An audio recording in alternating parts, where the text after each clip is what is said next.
Hi friends, list ടേസ്റ്റിലേക്ക് എല്ലാ കൂട്ടുകാർക്കും സ്വാഗതം. ഞാൻ ഇന്നിവിടെ 4 മണി പലഹാരമായിട്ടും ബ്രേക്ക്ഫാസ്റ്റ് ആയിട്ടും ഒക്കെ ഉപയോഗിക്കാവുന്ന ചക്കയുടെ എങ്ങനെ എളുപ്പത്തിൽ തയ്യാറാക്കാമെന്നാണ് കാണിച്ചു തരുന്നത്. അതിനായി കുറച്ച് പഴുത്ത ചക്ക എടുത്തിട്ടുണ്ട്. അത് ചെറുതായിട്ട് നുറുക്കി മിക്സിയിൽ അരച്ചെടുത്തു.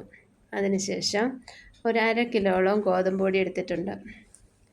ഈ ഗോതമ്പ് പൊടി എടുത്തിട്ട് അതിലേക്ക് അല്പം ഒരു ആവശ്യത്തിന് പാകത്തിന് ഉപ്പ് ചേർക്കുക. നമ്മൾ മധുരം ചേർക്കുന്നതുകൊണ്ട് ഒരുപാട് ഉപ്പൊന്നും ആവശ്യമില്ല, കുറഞ്ഞ ഉപ്പ് ചേർത്താൽ മതി. ഇതിനൊക്കെ പിന്നെ ഉപ്പ് ചേർത്തതിന് ശേഷം ഏലക്ക, ജീരകം ഇത് പൊടിച്ചത് ചേർക്കുക. ഏലക്കായും ജീരകമൊക്കെ പൊടിച്ച് ചേർക്കുമ്പോൾ നല്ല ഫ്ലേവർ കിട്ടും. അത് നല്ല രസമായിരിക്കും കഴിക്കാനൊക്കെ, നല്ല മണവും രുചിയൊക്കെ കാണും. പിന്നീട് അതിലേക്ക് ഒരുണ്ട ശർക്കര, ഞാൻ ഒരുണ്ട ശർക്കര എടുത്ത് പൊടിച്ചെടുത്തിട്ടുണ്ട്, അത് ചേർക്കുക. നിങ്ങൾക്ക് മധുരത്തിന് അവരവരുടെ ഇഷ്ടത്തിനനുസരിച്ച് ചേർക്കാം. ഞങ്ങൾക്ക് ഇച്ചിരി കൂടുതൽ മധുരം വേണം, അതുകൊണ്ട് ഞാൻ ഇച്ചിരി മധുരം കൂടുതൽ ചേർക്കുന്നു. കുറച്ച് വേണമെന്നവർ അത് മതി, കുറച്ച് ചേർത്താൽ മതി. പിന്നെ അതിലേക്ക് ഒരു അരമുറി തേങ്ങ ചേർത്തു. തേങ്ങയും ആവശ്യം ഇച്ചിരി കൂടുതൽ ചേർത്താൽ നല്ല ടേസ്റ്റൊക്കെ കിട്ടും. പിന്നെ അരച്ച് വെച്ച പേസ്റ്റ് അതിലേക്ക് ചേർക്കുക. ഇച്ചിരി വെള്ളം കൂടി ഒഴിച്ച് ശകലം പാകത്തിന് കുറച്ച് വെള്ളം ഒഴിച്ചാൽ മതി. നന്നായിട്ട് കുഴച്ചെടുക്കുക. പാകത്തിന് വെള്ളം ഒഴിച്ച് അത് കുഴച്ചെടുക്കുക. ഒത്തിരി കട്ടിക്കൊന്നും കുഴച്ചെടുക്കേണ്ട ആവശ്യമില്ല.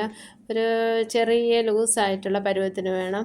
അല്ലാതെ ഒത്തിരി കട്ടിയായതാണ്ട് ഒരു ലൂസായിട്ടുള്ള കൺസിസ്റ്റൻസിയിലാണെങ്കിൽ അത് നമുക്ക് ഇലയ്ക്കകത്ത് വെക്കുമ്പോൾ നല്ല മയത്തിനൊക്കെ കിട്ടും. ഇല്ലെങ്കിൽ കട്ടയായിട്ടിരിക്കും, അത് കഴിക്കുമ്പോൾ ഒരു സുഖം കാണത്തില്ല തിന്നാൻ.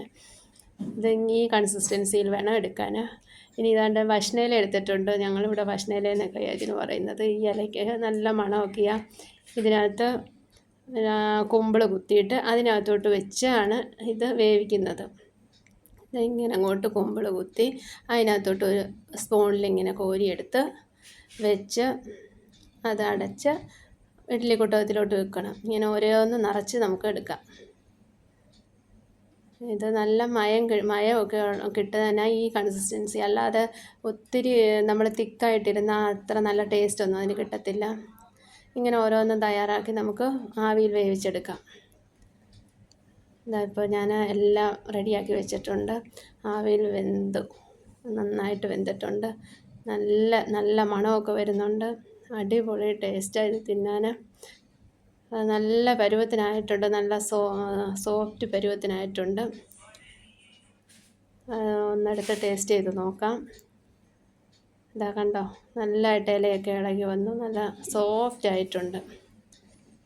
അപ്പോൾ എല്ലാവരും വീട്ടിൽ ട്രൈ ചെയ്ത് നോക്കണേ. ഇത് നല്ല അടിപൊളി ടേസ്റ്റാണ്. 4 മണി പലഹാരമായിട്ടൊക്കെ ഉപയോഗിക്കാം, കുട്ടികൾക്ക് കൊടുക്കാനും ഒക്കെ നല്ലതാണ്. എല്ലാവരും ട്രൈ ചെയ്ത് നോക്കണം. ഇതൊരു അടിപൊളി ടേസ്റ്റുള്ള പലഹാരമാണ്. ചക്ക കിട്ടുമ്പോൾ, ചക്ക ഇല്ലാതെയൊക്കെ ഇതുണ്ടാക്കാൻ പറ്റും.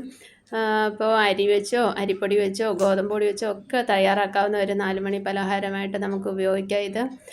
ഇത് നല്ല സോഫ്റ്റായിട്ടിരിക്കുന്ന ചക്കയുടെയാണ്. അപ്പോൾ എല്ലാവരും ട്രൈ ചെയ്ത് നോക്കണം. എല്ലാവരും ലൈക്കും ഷെയറും സബ്സ്ക്രൈബും ഒക്കെ ചെയ്യണേ. Okay, by.